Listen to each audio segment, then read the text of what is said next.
Em um navio, o capitão fala que as armas não afetam as coisas que eles estão atirando. Eles não têm escolha, a não ser deixar para os caçadores. Na floresta, um garoto corre de uma formiga gigante. Ele sai em uma clareira até se juntar ao grupo. Ele puxa a arma enquanto todos se preparam. Da clareira, várias formigas saem e pulam em cima dos caras. O tanker grita que se as formigas passarem, a vanguarda vai cair. Os guerreiros partem para cima. Os magos conjuram bolas de fogo, mas as formigas parecem ser imunes aos poderes dos caras. Elas avançam e começam a destroçar o grupo. Sangue voa para todo lado. Apenas um resta de pé. Espantado, ele fala que não vai dar, que o rank deles é baixo demais. Não tem chance contra eles. Uma poça de sangue forma sobre os corpos dos aventureiros, enquanto as formigas continuam atacando. Até que chega um cara com uma massa. Ele ataca uma formiga e arremessa para longe. Abre um livro e conjura uma magia de cura. Os ferimentos do guerreiro se fecham imediatamente, enquanto ele pensa que isso é impressionante.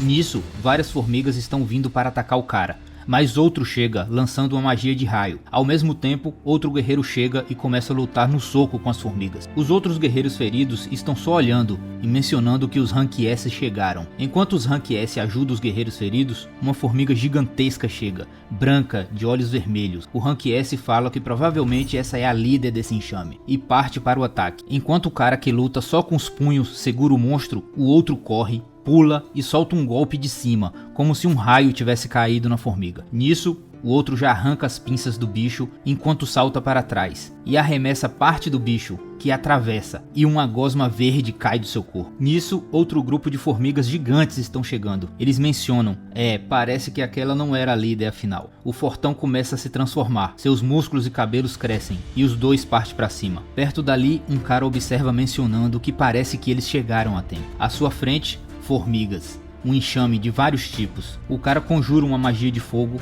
e destroça algumas formigas, e depois ordena o ataque. Nisso, a história de como isso começou começa a ser contada. Há 10 anos, vários portais apareceram. Do outro lado, criaturas bizarras chamadas monstros mágicos. Alguns despertaram para enfrentar esses monstros, que são imunes às armas convencionais. Eles são chamados de caçadores. Com base na quantidade de poder, eles são classificados como rank S, A, B, C, D ou E. No entanto, uma vez que esse poder desperta, nenhum tipo de esforço aumentará o seu nível. 3 anos depois, em uma cidade, o movimento está normal. Algumas pessoas se reúnem em frente a um portal, enquanto um cara pega um café. Seu amigo chega, falando que sua esposa ficou grávida pela 2ª vez, e ele vai tentar ganhar alguma grana na raid. Outro cara chega, os outros o reconhecem como Sung. O que estava ali conversando pergunta qual é desse cara, se ele é forte, pois até o general o cumprimentou. O outro sorri e diz, pelo contrário, ele é conhecido como o caçador mais fraco da humanidade, dizendo que ele fez uma incursão em um portal de rank E e foi parar no hospital. Eles ficam ali se perguntando quão fraco ele é, pois quando esse garoto é chamado para participar de uma raid, significa que vai ser tranquilo. Ele escuta tudo o que os caras falam, mas pensa que não pode argumentar contra fatos. Nesse momento, uma garota chega, perguntando se ele se machucou de novo, e parece que eles vão trabalhar juntos. A garota insiste, perguntando o que aconteceu com o rosto dele. Ele responde que foi o de costume. Momentos depois, eles estão conversando, e ele diz que foi o único a se machucar, mas a culpa é dele por ser tão fraco. Ele fala que já está acostumado, enquanto fica triste. Já está na hora de ir. Eles se reúnem enquanto um cara fala que quer ser o líder da raid. Todos concordam, pois ele parece ser o mais forte dali. Sung olha para sua adaga sem quase nada de poder mágico e diz que foi a única coisa que pôde comprar e entra no portal. Em outro lugar, uns caras conversam sobre os recursos coletados dentro da dungeon. Ele pega um tipo de pedra e fala que são pedras de essência e que elas têm muito valor.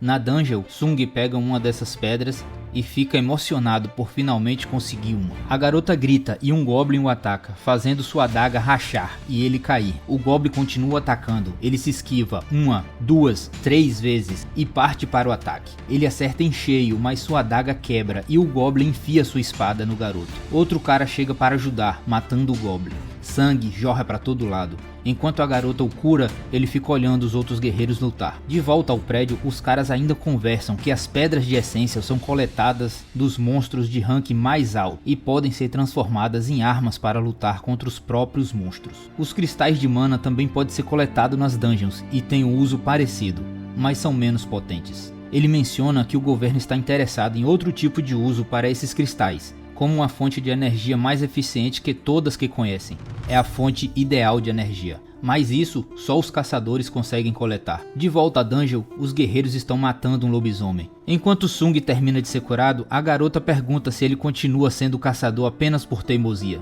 Se ele continuar assim, uma hora ele vai morrer. Eles falam sobre o loot e Sung olha para sua única pedra de rank E que conseguiu. Nisso, um cara fala que achou uma caverna. Eles discutem o que devem fazer, se devem esperar reforços ou continuar, pois esse tipo de dungeon dupla é raro. O líder fala que é um risco, mas promove uma votação. A votação empata e só falta Sung voltar. Ele pensa que é uma dungeon de rank D, é perigosa para ele, mas que seu pai desapareceu e ele é o único para sustentar a família, decidindo ir. Em outro lugar, um cara faz um teste colocando sua mão em uma esfera preta. Ele testa seus poderes enquanto alguns caras ali fora tentam contratar os recém-chegados.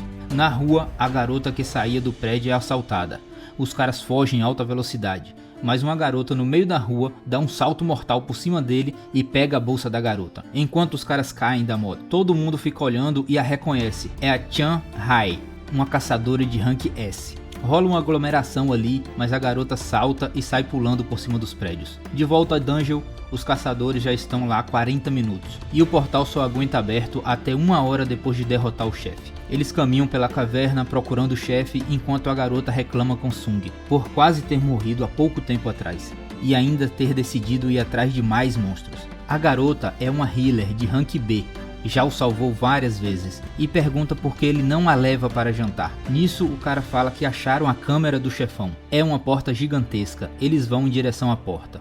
Longe dali, os calouros recebem boas-vindas do presidente da Associação dos Caçadores. Ele fala sobre os perigos das dungeons e fala que até o rank S não pode se dar o luxo de baixar a guarda, e que o conselho primordial é: tenha medo. Nisso, a porta do chefão abre. Fogo azul ilumina a sala. Estátuas imponentes de guerreiros guardam a entrada. Ao redor, várias estátuas de guerreiro. No meio, sentada em um trono, uma estátua maior do que as outras. Eles não veem nenhum monstro. Nisso, o outro cara grita para o líder que achou algo. Um quadro de pedra que uma estátua segura. No quadro, os mandamentos do templo de Cartenon. Primeiro, venere a Deus. Segundo, louve a Deus. Terceiro, prove sua fé em Deus. Nisso, a garota tá chamando Sung dizendo que viu os olhos da estátua se mexer. E o cara lendo os mandamentos. Aqueles que não seguirem esses mandamentos não sairão vivos. Enquanto Sung diz que deve ter sido só imaginação dela. Nesse momento, a porta se fecha e um dos caras do grupo vai até lá reclamando que pode ficar com o tesouro, que ele vai dar o fora dali. Mas quando ele toca na porta, o sangue se espalha pela parede. Metade do corpo do cara é arrancado pela estátua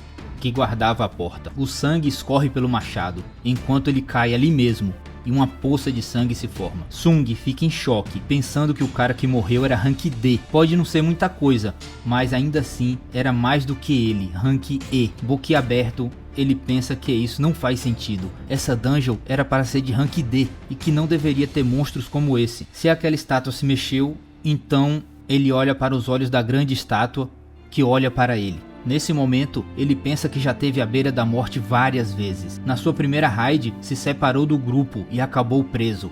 Ele foi atacado por monstros de rank E e depois disso passou semanas no hospital. Também já quase morreu de fome em um labirinto. Por mais baixo que fosse o rank da dungeon, para ele sempre foi uma questão de vida ou morte. Os outros caçadores normalmente vendem as pedras de essência e compram equipamentos melhores para poder derrotar os monstros mais fortes e ganhar recompensas ainda melhores. Mas aquela adaga vagabunda foi o máximo que ele conseguiu pagar. Se quebrasse, ele teria que lutar com as mãos vazias. Dia após dia, ele foi ridicularizado em um trabalho perigoso que aposta sua vida pelas recompensas. E para poder sobreviver, ele teve que aprender a ficar de olho nas oportunidades. Talvez por isso ele conseguiu perceber. Nisso, ele grita para todos irem para o chão. A estátua solta raios de fogo pelos olhos, que percorre a sala. Uma cratera fica no chão. Um cara ali já é incinerado. No chão, só resta uma mão. A garota vê e começa a gritar. Todos estão em pânico. O prota tá boquiaberto, pensando que eles estão presos ali e que vão morrer. Em pânico ele grita: eles vão nos matar. Valeu a todos os inscritos e quem estiver curtindo o anime, deixa um comentário pra gente trazer a temporada completa. Valeu, falou!